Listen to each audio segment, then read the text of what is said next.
Hey, welcome or welcome back to my channel. Thanks so much for joining me today.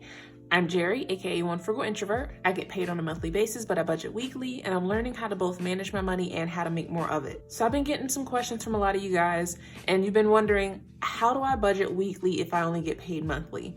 So that's what I'm going to be discussing in today's video. So I'm going to be actually doing my monthly budget on camera, and I'm going to show you guys and walk you guys through my thought process as to how I'm able to budget weekly when I only get paid once a month. So if you're interested in learning how I do that, then stay tuned.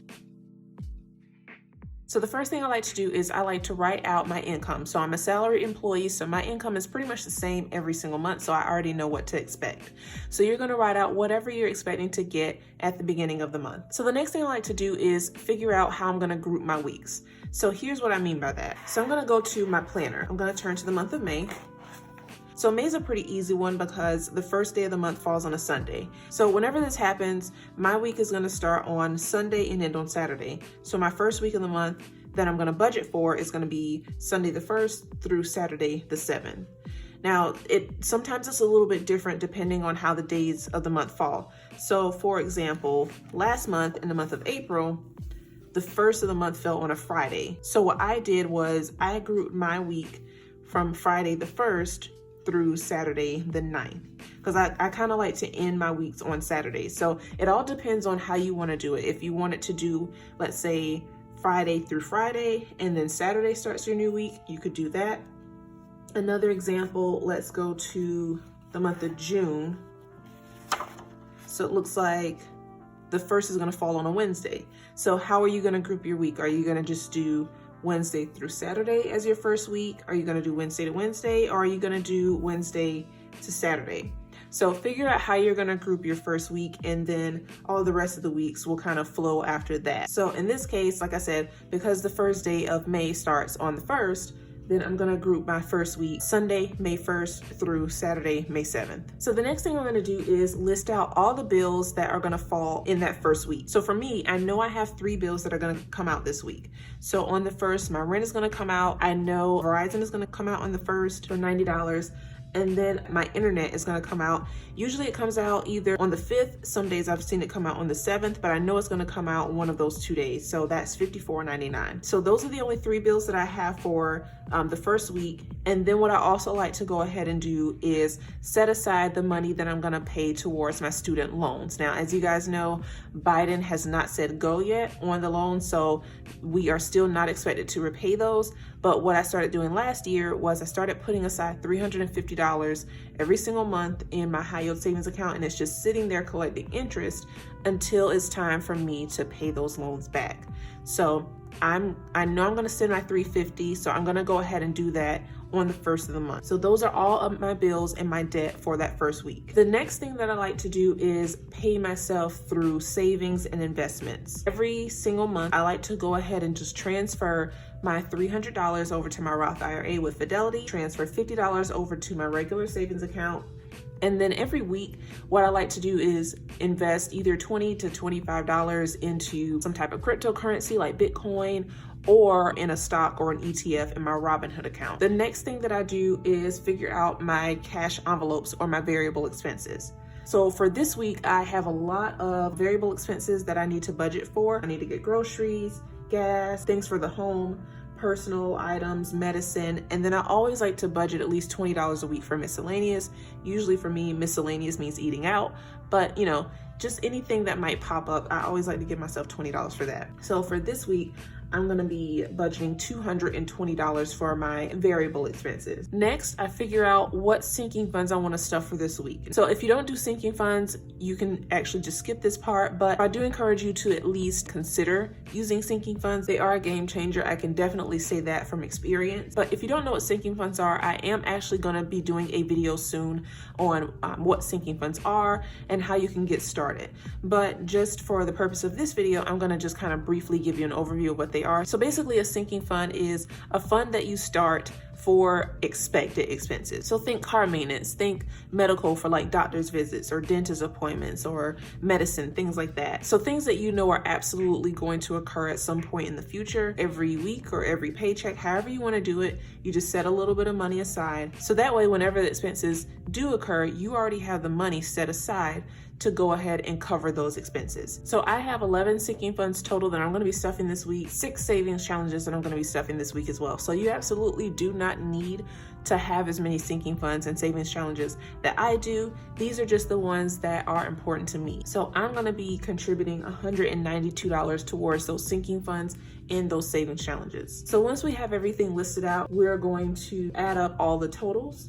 So I'm going to add up the $1,013.51 for my bills and my debt, the $220 for my cash envelopes, the $370 for my savings and my investments, and the $192 for my savings challenges and my sinking funds. So once I add all of that up, I should have $1,795.51. And then the last thing that I'll do is subtract my expenses from my income. And so that should leave me with $810.25 to work with for the remainder of the month. Now, is that a lot of money? Absolutely not. But doing it this way works for me. One, because I don't have that many bills. The 3 bills that you saw me list out earlier, that's pretty much all the bills that I have for the month. Other than that, I have my car insurance, which I will take out next week. So I've pretty much already kind of dealt with everything that's important to me that I absolutely need to take care of at the beginning of the month. That way, throughout the rest of the month, I can kind of do whatever I want with the rest of that money that I have. So the rest of that money is going to go towards more investments, more savings, and then my variable expenses each week. Now, obviously, everybody's finances are different, so yours most likely will look a lot different from mine. So for your next week, you're just going to repeat the same process. So figure out what bills you're going to have for this next week and write those down. Figure out how much you're going to need for your cash envelopes. You might not need to spend as much for your cash envelopes as you did for the first week because you've already kind of dealt with whatever you needed to do for that first week. You might not stuff as much in your sinking funds for the next week. I just like to take it 1 week at a time because you never know what unexpected expenses are going to happen throughout the month. So whenever I used to budget monthly, for some reason, something unexpected will always happen and my budget would always get thrown off because, of course, you can't budget for unexpected expenses. So let's say it's Friday, May 6th, right? And you forgot that your cousin's birthday is next week on Wednesday, the 11th. And let's say, for example, you don't have a gifts or birthday sinking fund. You don't have any money saved up for that birthday present. So now you've got to factor that into your budget. So you can do that for your budget for next week. So then once you budget in that birthday present, you might take a look at your budget and go, well, okay, so since I have to buy this birthday present, I'm going to cut back a little bit on my stuff in my sinking funds. Or I'm going to cut back a little bit on eating out or something like that. So that's why I kind of like to take it 1 week at a time because you just never know what's going to pop up throughout the whole month. It's really, for me, it's really difficult to budget for the entire month because I have absolutely no idea how the month is going to go. But I feel like I have a little bit more control over my finances if I can budget for a short window like a week versus a much larger window like 30 or 31 days. All right, so now we've got our first week done. And so next week, what I'll do is I'll repeat that process. So throughout the week, it's really important that you track your expenses. That way you can know exactly how much you're spending and what you're not spending. So once you've tracked all of your expenses, what you'll do is you'll add them all up and write them all in these actual columns here. And then add them all up and then write them up here. Now, there's a couple of different ways that you can move forward for next week when it comes to writing out your budgeted income. Here's what I mean by that. Scenario 1, you stay on budget, you spend exactly the amount that you budgeted for the week. So obviously your actual expenses would match your budgeted expenses, your actual balance would match your budgeted balance. So moving forward, next week, you would write out this number here for your budgeted income because this is the exact amount that you have left over from that paycheck. Scenario 2, you overspend in some of your categories, so now you're over budget. So obviously your actual expenses would be greater than your budget expenses, which means your actual balance would be lower than your budgeted balance. So then in this scenario, you would use that lower balance as next week's budgeted income. Scenario 3, you stay under budget. So your actual expenses are lower than your budgeted expenses and your actual balance is higher than your budgeted balance.